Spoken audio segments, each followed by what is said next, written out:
Today's literacy is carrying on with Charlie Crow in the Snow, and I'll put the link at the beginning of the activity so you can have a listen to the story again if you'd like to. So we're going to be looking at how to correct a sentence with correct punctuation, and we need to think about using full stops, capital letters, and of course finger spaces. And remember that the names of characters in stories also will have a capital letter, just like your name has a capital letter.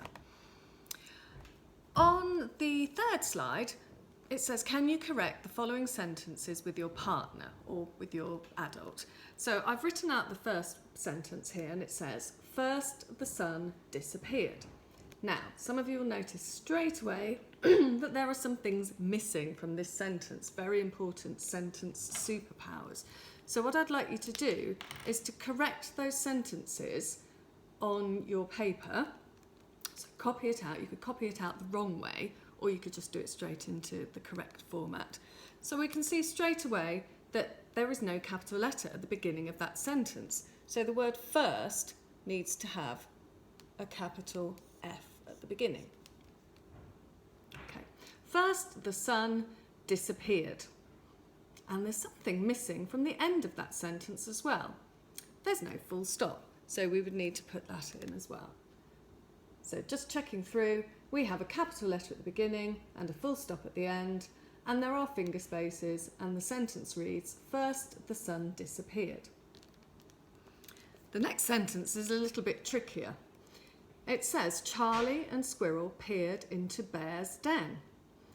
Now, we can see straight away that there's no capital letter at the beginning, and also it's somebody's name. It's Charlie's name. So instead of a small letter C, a lowercase c, we need an uppercase capital letter.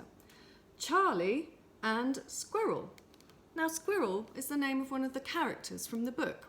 So I think Squirrel, in this case, needs to have a capital letter because it's the character's name. Charlie and Squirrel peered into Bear's. Bear is another character from the book, and that's his name, so we need to have a capital letter for Bear. And then the last word is den, which is fine. Charlie and Squirrel peered into Bear's den. And of course, we need a full stop at the end. So that's what I'm looking for you to do on your paper or whiteboard if you have one. Then there's a passage. It's quite long, but with your grown-up, I'd like you to read through it, and I'll read it to you now, and then you could put all the capital letters, all the full stops, making sure that you add the characters' names as capital letters as well. So the passage goes like this. At the top of a grassy hill overlooking a stream stood Charlie's tree.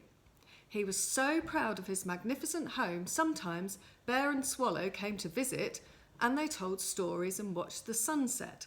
Charlie felt the happiest crow alive. Remember what we said about sentences towards the end of last term? If we're talking about a new thing, a new idea, then we start a new sentence. That will give you a clue where to put your full stops. I've also added the corrected version on slide 7. So you've got all the answers there. If you find it too tricky, don't worry, just do as much as you can.